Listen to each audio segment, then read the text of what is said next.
পৃথিবীর সবচেয়ে ভয়ঙ্কর প্রাণী হচ্ছে মানুষ। এরা স্বার্থের জন্য সব কিছু করতে পারে।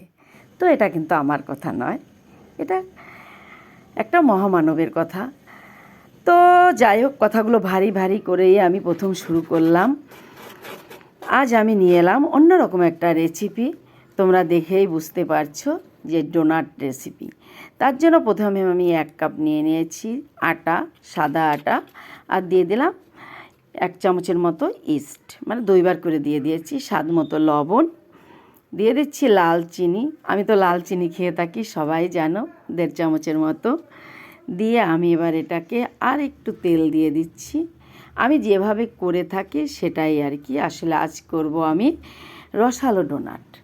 যেটা দিয়ে দিচ্ছি গরম 1/2 কাপের মতো দুধ, মানে গরম দুধ, মানে যেটা কুসুম গরম, খুব বেশি গরম নয়।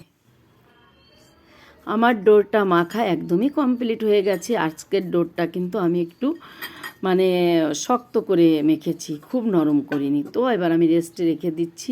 আজ কিন্তু অনেক সময় আমি রেস্টে রেখেছিলাম, অনেক সময়, তা প্রায় 3 ঘন্টার মতো আমি মেখে আমি অনেক কাজ করেছি। আমি তারপর আবার ফিরে এলাম, এসে আমি যেটাকে আবার একটু মেখে নিচ্ছি ভালো করে।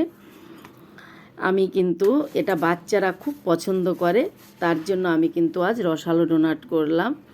এটা একটু আলাদা রকমের আমি এইভাবেই বেশিরভাগ করি, বিশেষ করে আমার গোপালের জন্য। আমার গোপালের খুব প্রিয় এই ডোনাটটা। তো আমি এই ডোরটাকে 4টি ভাগে ভাগ করে নিচ্ছি। এখানে এই যে হলুদ রং দিয়ে দিয়েছি, একটু লাল রং, আর একটু সাদা রেখেছি।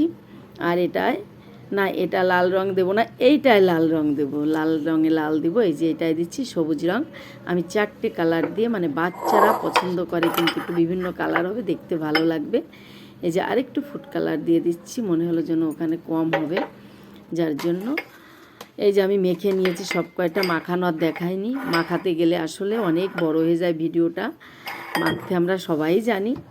তো এটা নতুনদের জন্য, যারা মনে করো যে ডোনাটটা খাবে, বাচ্চারা বিশেষ করে। এটা প্রথম আমি সাদাটা মেখে নিচ্ছি।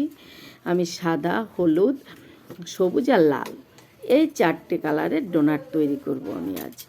তো আমি এই যে একটু মোটা করেই বেলে নিয়েছি।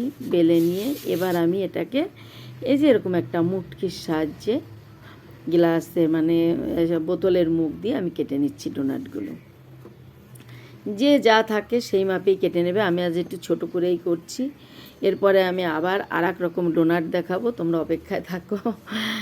এটাকে এই যে আমি আমি কিন্তু সহজ পদ্ধতিতে একদম দেখাচ্ছি। এই যে আমার বেলনের যেটা দিয়ে বেলি, সেটা দিয়ে একটু ছিদ্র করে নিয়ে তারপরে এই যে আমি আঙুল ঢুকিয়ে দিয়েছি, সহজভাবেই হয়ে গেল আর কি।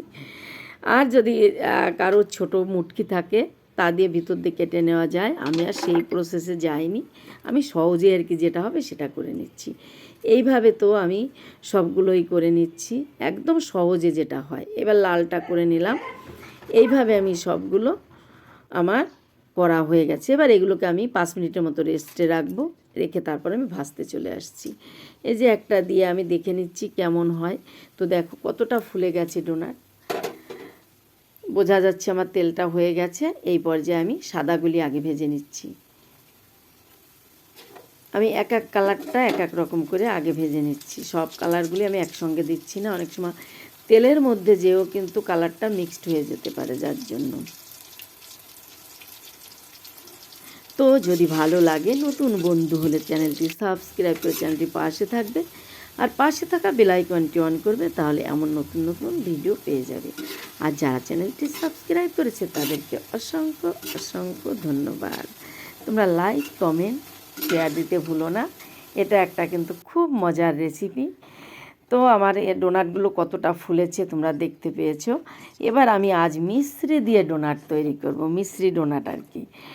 তো মিশ্রি দিয়ে দিয়েছি আমি এখানে 100 গ্রামের মতো, আর তার সঙ্গে একটু সাদা চিনি আমি অ্যাড করে দিচ্ছি, যেহেতু মিশ্রির সঙ্গে সাদা চিনিটা দিলে তাহলে লাল হবে না, তা না হলে পরে কিন্তু এটা লাল হয়ে যেতে পারে রসটা। আমি এবার এটাকে ভালো করে একটু জাল দিয়ে নেব। আর এই পর্যায়ে দিয়ে দিলাম কিছু আমি পেস্তা কুচি। অনেক সময় বাচ্চারা কিন্তু আসলে পেস্তাটা পছন্দ করে।